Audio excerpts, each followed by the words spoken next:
Hello বন্ধুরা, আজকে দেখো পালং পনির তৈরি করব। তোমরা দেখো কি কি লাগে। এই যে পালং শাক, পনির কেটে নিয়েছি ছোট ছোট করে। এই যে টক দই ফেটিয়ে নিয়েছি। এটার মধ্যে আছে আদা, জিরা, রসুন আর এই যে টমেটো পেস্ট করে নিয়েছি। পালং শাকটা সিদ্ধ করে এই যে পেস্ট করে নিয়েছি। বন্ধুরা, কড়াই গরম হয়ে গেছে, এই তেল দিয়ে নিচ্ছি।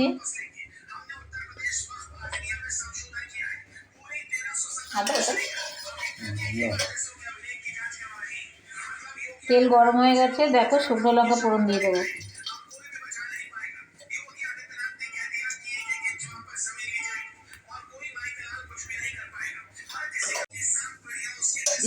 শুকনো লঙ্কা ফোড়ন দিয়েছি, এবার দিয়ে দেবো মশলাটা।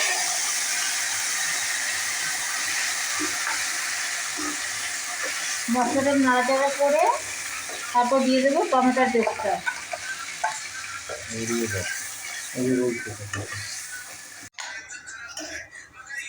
এটা দেখো একটু ভাজা ভাজা হয়েছে, যেহেতু পেস্ট তো একটু যেন একটু হয়ে গেছে। পরিমাণ মতো লবণ দেবো। আর হলুদটা আমি একটু জল দিয়ে গুলে নিয়েছি, যেহেতু এখানে যদি দলা দলা পেকে যায় সেজন্য। দেখো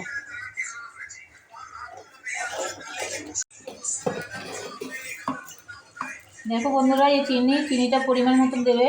যে যেরকম খাও সে সেরকম দেবে। দেখো বন্ধুরা, যে মশলা ভাজা করতে করে তেল ছেড়ে দিয়েছে দেখো।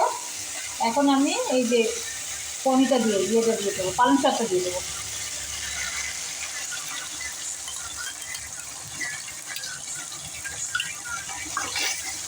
পালং শাকটা দিয়ে ভালো করে মিশিয়ে একটু নাড়াচাড়া করবো ভালো করে। ফেটিয়ে রেখেছি এই টক দইটা এই যে পনির মধ্যে দিয়ে দেবো।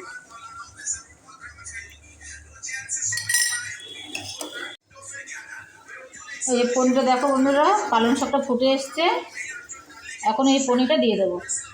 পনিরটা আমি ভাজিনি, পনিরটা কাঁচাই দিয়ে দেবো।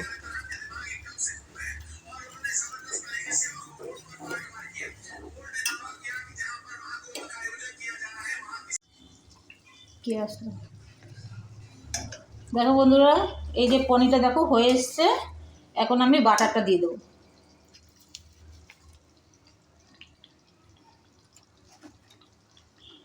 এবার পনির মশলাটা দিয়ে দেবো আমি।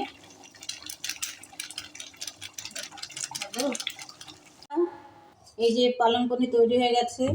আমি কিন্তু পারি না, কোনোদিনও করিনি, তোমাদের দাদাভাই বলে দিয়েছে তাই আমি করলাম। তোমরা এরকম করে বাড়িতে করে খেয়ে দেখো কেমন হয়েছে।